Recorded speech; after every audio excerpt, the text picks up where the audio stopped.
দর্শক, গতকালকে থেকেই সিলেট সহ পুরো দেশে জ্বালানি তেলের জন্য একটি হাহাকার আমরা দেখছি এবং গতকালকে থেকেই সিলেটের যে সকল পেট্রোল পাম্পগুলো রয়েছে যেখান থেকে আসলে জ্বালানি তেল গাড়িতে সরবরাহ করা হয় সেই সকল পাম্পগুলোতে দীর্ঘ লাইন আমরা দেখছি। দীর্ঘক্ষণ অপেক্ষা করে জ্বালানি তেল নিতে হচ্ছে মানুষজনদেরকে। আপনারা দেখছেন আমরা আম্বরখানার চৌকি দিঘি পাম্পে আছি, এখানে কি পরিমাণ দীর্ঘ লাইনে দীর্ঘ ঘন্টার পরে ঘন্টা অপেক্ষা করছেন মানুষজন জ্বালানি তেলের জন্য। এবং জ্বালানি তেলের বৈশ্বিক যে যুদ্ধাবস্থা বা যুদ্ধ পরিস্থিতি সেটির কারণে বিশ্বে যে একটি জ্বালানি তেলের সংকট তৈরি হওয়ার একটি সম্ভাবনা তৈরি হয়েছে এবং সেই সম্ভাবনা থেকে কিন্তু দেশেও জ্বালানি তেলের সংকট তৈরি হতে পারে এরকম একটি আশঙ্কা থেকেই যারা গ্রাহকরা আছেন, বিশেষ করে মোটর বাইক চালক যারা আছেন এবং অন্যান্য গাড়ি চালক যারা আছেন, তারা কিন্তু জ্বালানি তেলের জন্য রীতিমতো সিলেটের পাম্পগুলোতে লাইন ধরে ঘন্টার পরে ঘন্টা অপেক্ষা করছেন। এবং এরই মধ্যে সরকারও কিন্তু নতুন করে নির্দেশনা দিয়েছে।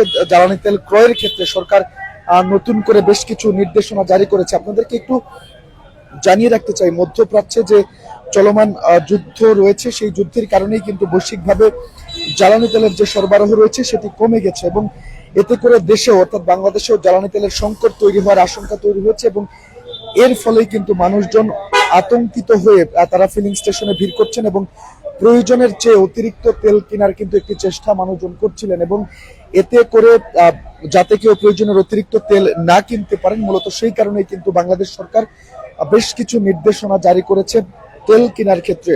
এজন্য ফিলিং স্টেশন থেকে তেল সরবরাহের একটি সীমা বেঁধে দিয়েছে বাংলাদেশ পেট্রোলিয়াম কর্পোরেশন। এবং এই বিজ্ঞপ্তিতে যেমনটি বলা হয়েছে, বিশেষ করে মোটরসাইকেল একদিনে 2 লিটার পেট্রোল বা অকটেনের বেশি তারা নিতে পারবেন না এবং ব্যক্তিগত গাড়ির ক্ষেত্রে 10 লিটার তেলের বেশি নেওয়া যাবে না। এবং যেগুলো আসলে জিপ নামে পরিচিত সেই জিপ গাড়িগুলো দিনে এবং মাইক্রোবাস একদিনে তারা 20 থেকে 25 লিটারের বেশি তেল নিতে পারবেন না। সেই সাথে পিকআপ বা লোকাল বাস তারা দিনে ডিজেল নিতে পারবে 70 থেকে 80 লিটার, আর দূরপাল্লার বাস বা ট্রাক, আবার ভ্যান এবং কন্টেইনার ট্রাক তারা দৈনিক 200 থেকে 220 লিটার তেল তারা নিতে পারবে। এবং কিছুক্ষণ পরপরই আমরা কিন্তু দেখছি এই তেল নেওয়াকে কেন্দ্র করে কিন্তু মানুষজনের মধ্যে একটি উত্তেজনাকর পরিস্থিতির সৃষ্টি হচ্ছে। পাম্পগুলোতে তর্ক বিতর্ক হচ্ছে, অর্থাৎ কিছুক্ষণ পরপরই কিন্তু বেশ ঝামেলার সৃষ্টি হচ্ছে আমরা দেখছি এবং মানুষজন সেই দীর্ঘক্ষণ অপেক্ষা করে তেল নেওয়ার জন্য তারা অপেক্ষা করছেন এবং প্রত্যেকটি গাড়ি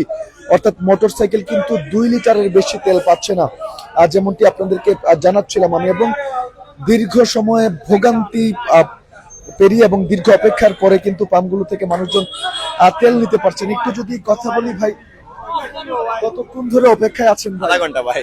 আধা ঘন্টা। এই ভিড়টা কেন? নিজেও জানি না ভাই, আমি তো তেল নিতে আসছি ভাই। কেন এখনই কেন নিতে হবে? আমার না ট্যাঙ্কির ভাই, খালি আর পারে। আমার গাড়ি নাই ভাই, ও গাড়ি তার, আমি খালি বইছি। কেন তেল নিতে আমি তেল লইলে। দর্শক দেখছিলেন এই যে ভিড়, দীর্ঘক্ষণ ধরে মানুষের ঘন্টার পরে ঘন্টা অপেক্ষা করে আসলে মানুষজন এই তেল নিচ্ছেন, এমনটাই কিন্তু আমরা দেখতে পাচ্ছি। এবং বৈশ্বিক যে জ্বালানি তেলের সংকটের কথা রয়েছে সেই সংকট বা তেলের একটি সংকট তৈরি হতে পারে সেই আশঙ্কা থেকে কিন্তু মানুষজন দীর্ঘ অপেক্ষার পর পাম্প থেকে তেল নিচ্ছেন। এবং ভুক্তভোগীদের কাছ থেকে আমরা শুনছিলাম কেউ 1 ঘন্টা, কেউ আধা ঘন্টা, কেউ বা তারও বেশি সময় অপেক্ষা করে তেল পাচ্ছেন। ভাইয়ের সাথে একটু কথা বলি, কতক্ষণ ধরে অপেক্ষা করছেন? ম্যাক্সিমাম আধা ঘন্টা বেশি হবে। এত ভিড় কেন? কি জানি কিসের জন্য ভিড়, তেলের সংকট সম্ভবত। এখন অপেক্ষায় আছি। একসাথে কত লিটার নিতে পারবেন জানেন? আজকে লোড দিতেছে আর অন্য জায়গায় দিতেছে 300 করে। এখানে কি লোড করে দিতেছে? হ্যাঁ, লোড দিতেছে।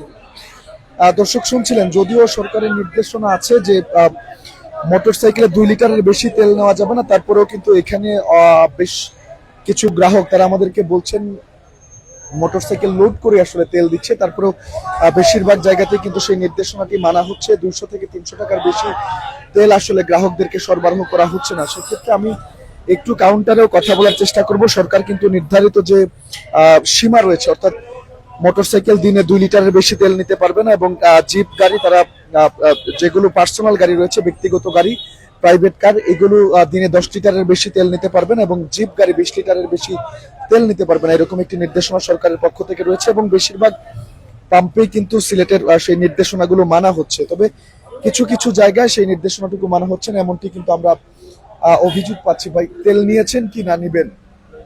কত কত টাকার তেল নিচ্ছেন? কত টাকার তেল নিচ্ছেন? 1700 লই 1700 টাকার তেল নিবেন? 1700 টাকার তেল 200 টাকার 2 লিটারের বেশি নাকি দিচ্ছে না পাম্পে? 1700 টাকার দেন নিবেন এখান থেকে? সরকার তো নির্দেশনা দিচ্ছে 2 লিটারের বেশি নেওয়া যাবে না। উঠলো এখান থেকে দিতেছে। দর্শক, আমি একটু কথা বলবো যারা তেল দিচ্ছেন আসলে তাদের সাথে। সরকার যদিও বলছে যে 2 লিটারের বেশি মোটরসাইকেলে তেল দেওয়া যাবে না, কিন্তু সিলেটের অনেক পাম্পে কিন্তু আমরা দেখছি 200 টাকার বেশিও আসলে তেল দেওয়া হচ্ছে। ভাই, আপনি কত টাকার তেল নিচ্ছেন? আমি তেল নিচ্ছি 900 টাকা হবে, ওদিকে 900 টাকা। সরকার তো নির্দেশনা দিচ্ছে 2 লিটারের বেশি মোটরসাইকেলে তেল দিবে না, পাম্পে দিচ্ছে কি? আমি ওনাদেরকে রিকোয়েস্ট করে নিতেছি, আমার একটু কাজ আছে, একটু দৌড় আছে, যার জন্য আপনারা 2 লিটারের বেশি তেল দিচ্ছেন? দিচ্ছি, চাহিদা অনুযায়ী দিচ্ছি আর কি। সরকারের তো নির্দেশনা 2 লিটারের বেশি দেওয়া যাবে না ভাই। তারা তো মানতেছে না, বুঝছেন, 2 লিটার করে মানতেছে না, এই জন্য আর কি দিতেছি। দর্শক, শুনছিলেন দীর্ঘ ভোগান্তি পার করেও কিন্তু মানুষজন তেল নিচ্ছেন। তবে যে সরকারি নির্দেশনা রয়েছে, অর্থাৎ দিনে মোটরসাইকেলে 2 লিটারের বেশি তেল নেওয়া যাবে না, সেটি কিন্তু সিলেটের পাম্পগুলোতে, বিশেষ করে আমরা এখন যে পাম্পটিতে আছি উত্তরা পেট্রোলিয়াম, এটি সিলেটের চৌকি দিঘির, আম্বরখানা চৌকি দিঘির যে পাম্পটি, সেখানে দীর্ঘ ভিড় রয়েছে। তারপরেও কিন্তু এই নির্দেশনাটি আসলে মানা হচ্ছে না, অর্থাৎ 200 টাকার বেশি প্রায় প্রত্যেকটি গাড়িতে কিন্তু এখানে আমরা দেখছি তারা ফুল ট্যাঙ্কি তেল দিচ্ছেন। এবং গাড়ি থেকে শুরু করে অন্যান্য যানবাহনের ক্ষেত্রে যে নির্দেশনা, সেটিও কিন্তু প্রায় একই রকম। তবে সরকার যে নির্দেশনা দিয়েছে মোটরসাইকেলের ক্ষেত্রে দিনে 2 লিটারের বেশি আসলে জ্বালানি তেল মোটরসাইকেলের পেট্রোল বা অকটেন সেটি সরবরাহ করা যাবে না। এবং বৈশ্বিক কারণেই আসলে বিশ্বে যে একটি যুদ্ধ পরিস্থিতি চলছে, সেটির কারণেই বাংলাদেশেও জ্বালানি তেলের সংকট হতে পারে, এই আশঙ্কা থেকেই আসলে সিলেটের মানুষজন, বিশেষ করে মোটরসাইকেল চালকরা, তারা দীর্ঘ লাইন ধরছেন গতকালকে রাত থেকেই সিলেটের পেট্রোল পাম্পগুলোতে, এবং তারা তেল কিনতে চাচ্ছেন এবং তারা মনে করছেন যে জ্বালানি তেলের একটি সংকট তৈরি হতে পারে, একটি তেলের দাম বাড়তে পারে, সেই আশঙ্কা থেকেই কিন্তু মানুষজন লাইন ধরে তেল ক্রয় করছেন। তবে সরকারের তরফ থেকে বলা হচ্ছে জ্বালানি তেলের কোনো সংকট আসলে দেশে নেই, কৃত্রিম সংকট তৈরি হতে পারে। যদি মানুষজন একসাথে এরকম বেশি তেল কিনতে থাকেন তাহলে কৃত্রিম সংকট তৈরি হতে পারে। এখন পর্যন্ত জ্বালানি তেলের কোনো সংকট দেশে নেই, সেক্ষেত্রে সংকট যাতে, কৃত্রিম সংকট যাতে তৈরি না হয়, তাই সরকার জ্বালানি তেল ব্যবহারের ক্ষেত্রে একটি সীমা নির্ধারণ করে দিয়েছে,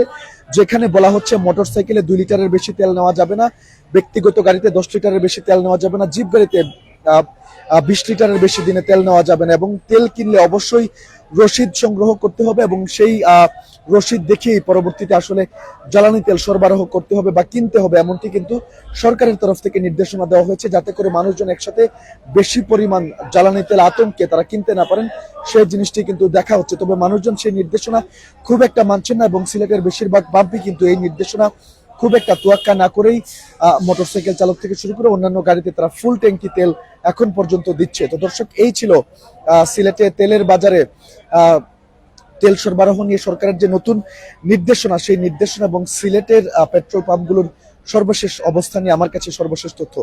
দর্শক, যারা সাথে ছিলেন সবাইকে ধন্যবাদ জানাচ্ছি এবং পরবর্তী আপডেটের জন্য অবশ্যই আপনার চোখ সিলেট বিয়ের পর্দায় থাকবে, এই প্রত্যাশা রেখে বিদায় নিচ্ছি।